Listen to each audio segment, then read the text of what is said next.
Can Minecraft builds be art? Well, the Oxford Language's definition of art reads as follows.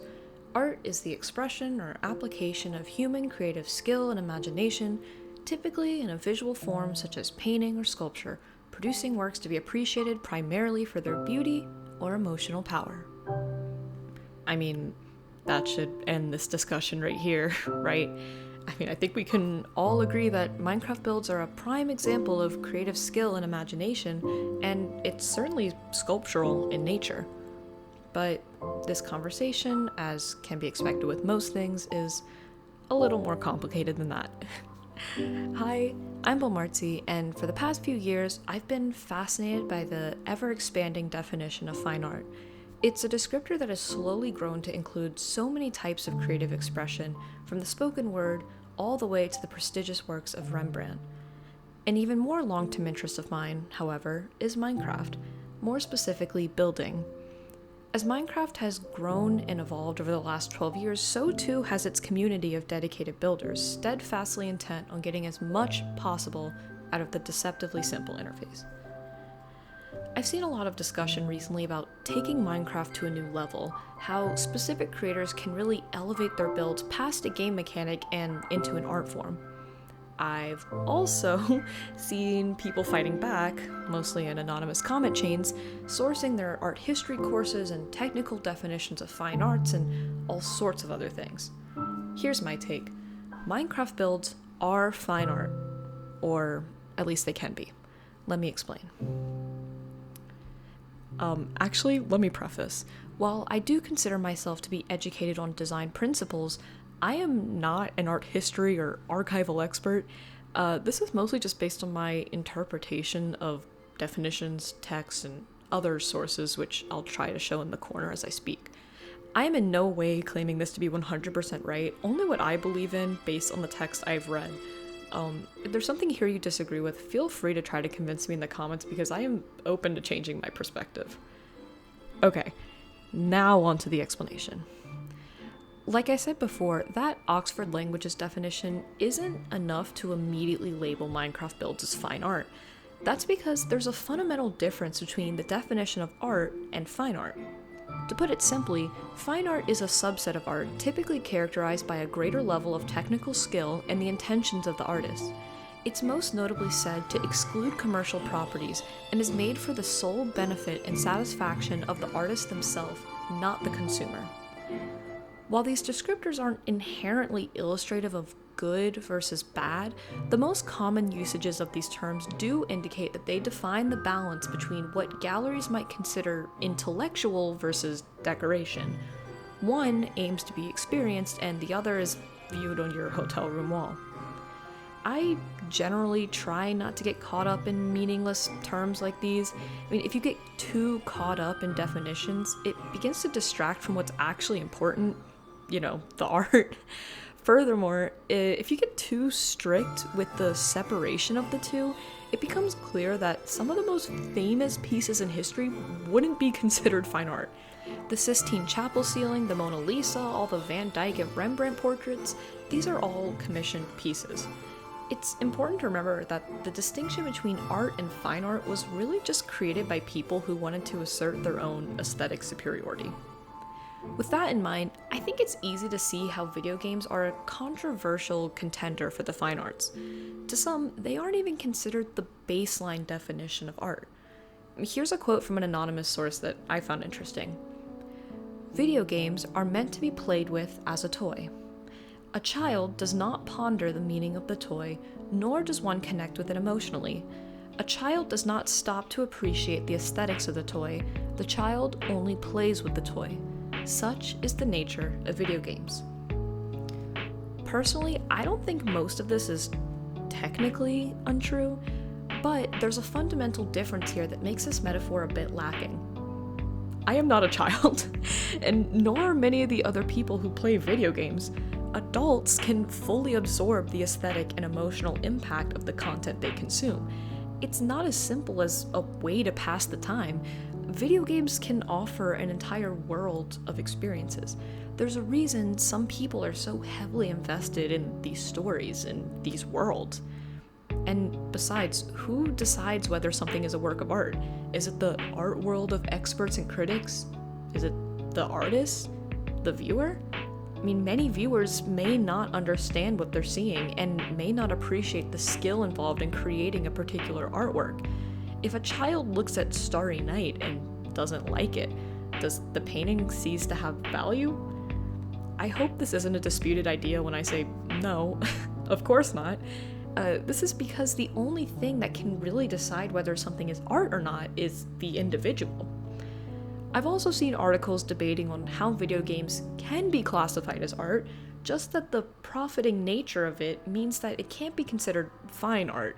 I'm going to go ahead and stop that line of logic in its tracks. Consumerism shouldn't be the sole deciding factor in how we label these things.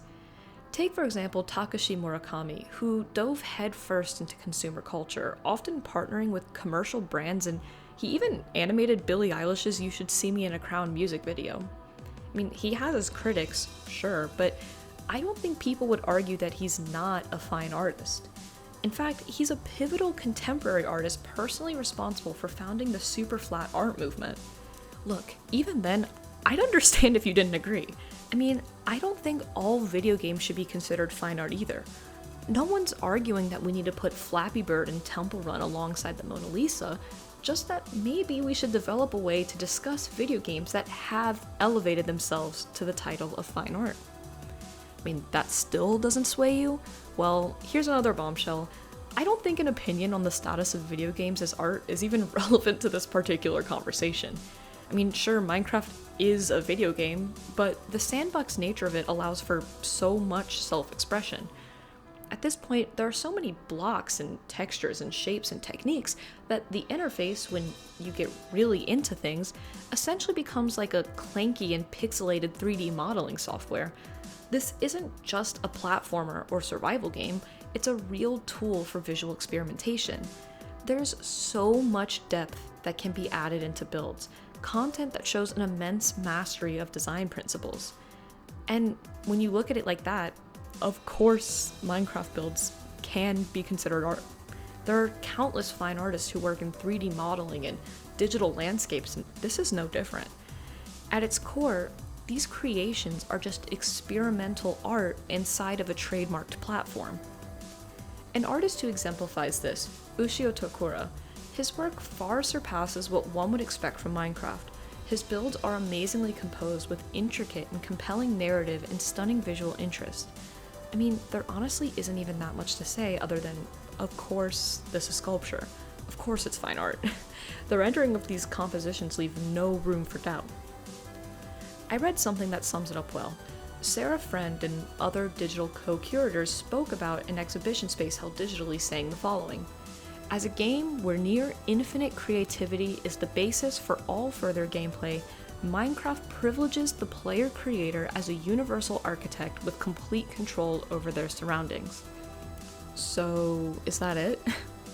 Minecraft is art, hooray! We solved the generational divide in valuing video games, finally. I think the conversation could be ended there. I mean, that's more than enough to open the doors into this conversation and explain how I feel. But, there is a much more interesting and fundamental conversation to be had. It's a dialogue that is constantly being visited in regards to contemporary art. At what point does it stop being fine art? What is the thing that elevates nothing into something? I mean, sure, Minecraft can certainly be used as a tool to create art, but does that mean that my 2-block high dirt hut deserves a place in the Louvre? Well, to answer that, we need to revisit the definition of fine art. The meaning is subjective at best, but here's how I see it. Fine art is the culmination of an entire history of qualifications.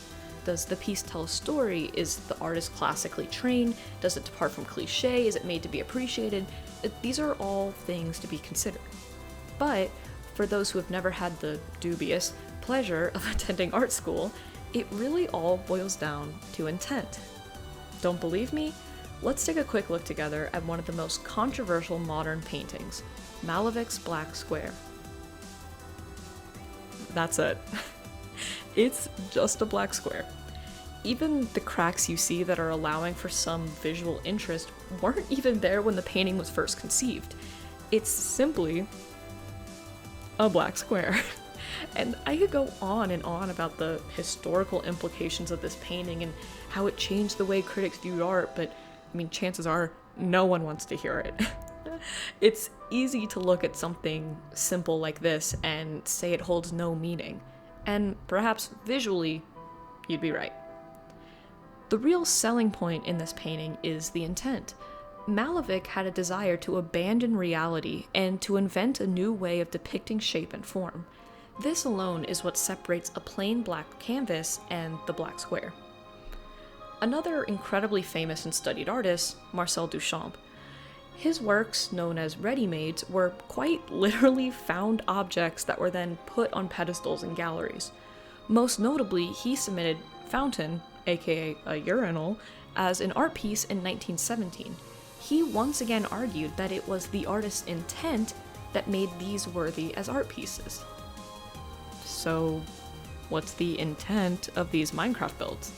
I mean, my little 2x2 hut I talked about earlier was purely for survival purposes within the game, and that clearly wasn't breaking any boundaries or subverting expectations. But there's definitely a middle ground here. Minecraft players who don't quite step into the abstract sculptural, still creating houses and landscapes and the such, but hold a certain level of formal refinement that far surpasses the average player. Specifically, I'm talking about people who play in survival.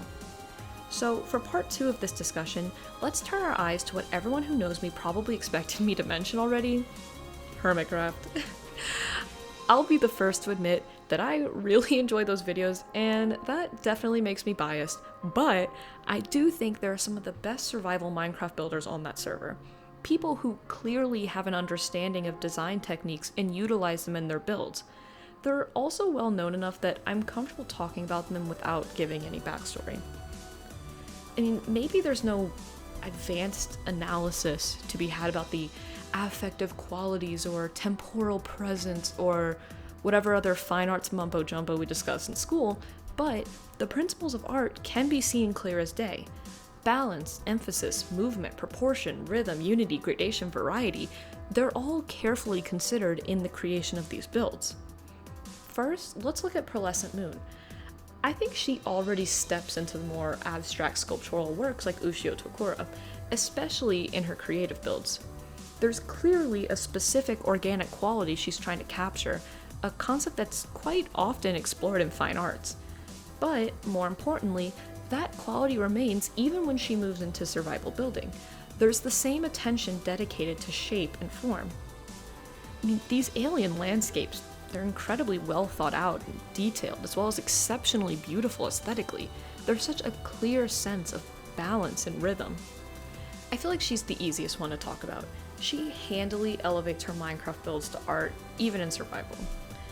But there are 2 more people I think should be mentioned, Good Times with Scar and B00, both of whom tend to stray more towards realism but at different scales. Scar operates at a larger scale. His builds are expansive, employing impressive landscape design and mastering perspective and dimension. To me, his builds are definitionally an immersive space, presenting the viewers and the player with a convincing multi-sensory environment. I mean, you can see the implied movement in his work that looks so effortless that it's clear it comes from studies of the natural world. And B-dubs, B00-100, the man, the myth, the legend. I can't even begin to count the number of things I've learned from watching his videos, and I don't just mean in terms of Minecraft.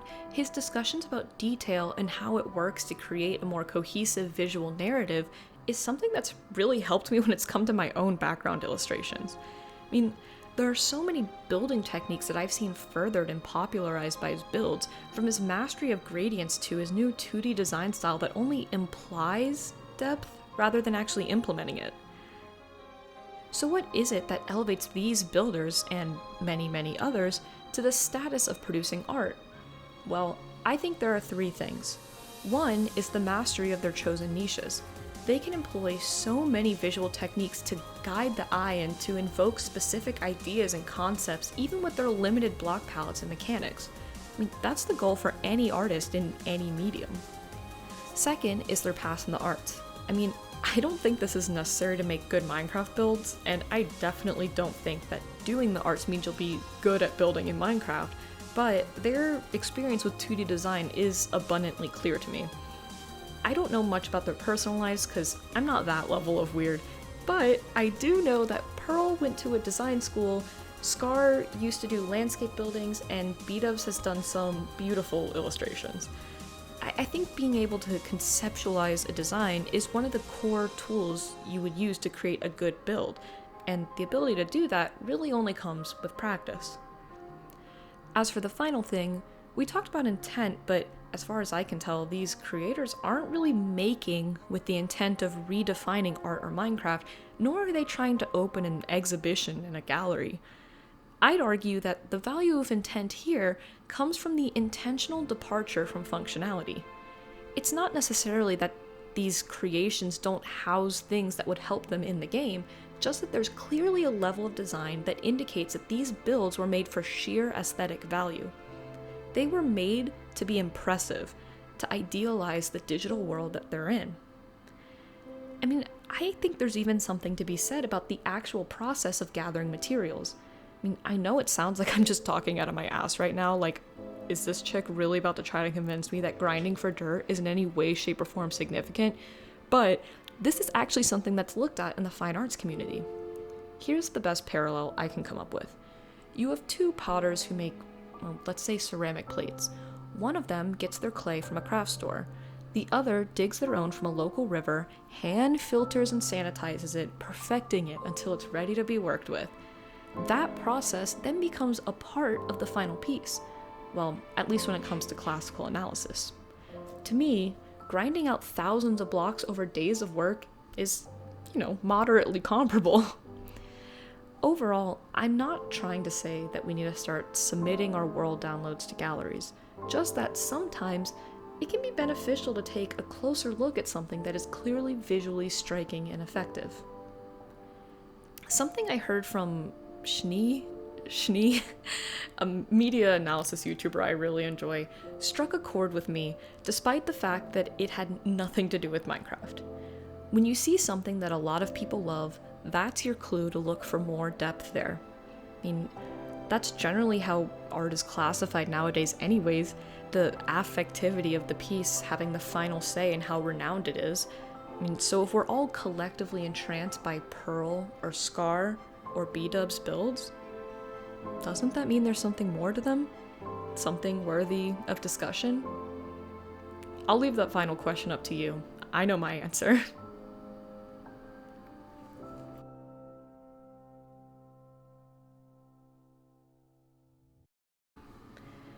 Thank you for watching. This has been a topic that I've been interested in for quite a while, but only recently did I get the motivation to actually write out my rationale.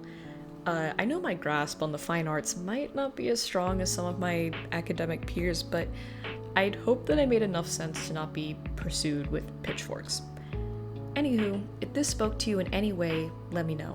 If it made you want to cry and beat me up, let me know. Basically, just feel free to engage in any kind of conversation with me on this. I'd love to talk it out.